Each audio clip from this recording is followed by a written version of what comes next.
amount of your sanity is socially distributed. And what I mean by that is, well, let's say that you know how to behave. You're well socialized. You can play with others.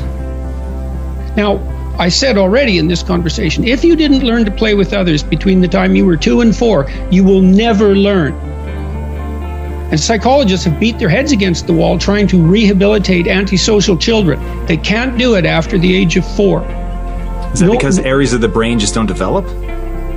Well, it seems to be partly because the kids fall farther and farther behind. So let's say you make the leap from egocentric dependence on your mother at 2 and 3 to immersion in a peer group. Well, then you pick peers that are at your same developmental level, and you chase each other up the developmental ladder. And the longer you're out of that, the farther you fall behind. And so, kids, 5-year-old kids might come across another 5-year-old kid who tends to cry too much if they don't get their way. And they'll say, we don't want to play with the baby. And what they're saying is, we have to find someone who's at our developmental level, shares our developmental horizon, so that we can mutually scaffold our further development. Now, they're not going to say that, obviously, but that's the situation. And kids test each other out when they first meet. So do adults. Game. Can you play? Are you playing at the same level as me? I'm playing my game at the level that will further my development. Can you play along with me? If not, well, maybe you're lower in status and I can pull you up as a mentor. Maybe you're higher in status and I can learn from you. But if you're a peer, we can play together. Anyways, if you're acceptable to your peers and you behave well, they'll accept you. And then they tell you all the time if you're acting appropriately. If your jokes are funny, if you're dominating the conversation, if you're bringing something of value to the table. And all you have to do is pay attention to the social cues, and you'll keep yourself regulated. And at the end of the day, you're going to get what you focus on. They're both true. This is both the most amazing time that's ever happened ever in recorded history. And yet real things that are terrifying are also happening.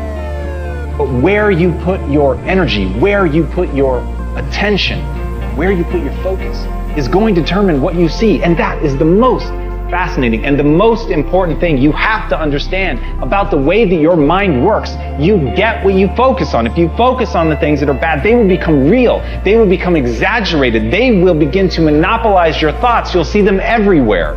It's called the reticular activating system. Your mind is literally designed to pay attention to the things that you notice. Once you notice a certain car, you see it everywhere. Once you notice a certain dog, you see it everywhere. Once you hear a certain name for the first time, suddenly you realize that that name has been all around you this entire time. But now that you're focusing on it, now that you're looking for it, it is everywhere. So whatever you look for, it's going to be everywhere. If you look for the negative, it'll be there. But if you look for the positive, it will overwhelm you.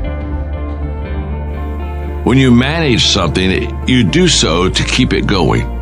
Well, you don't need to keep time going. You don't even need to watch it. You can be completely unaware of it. You can go to sleep. Doesn't matter. Time just continually moves.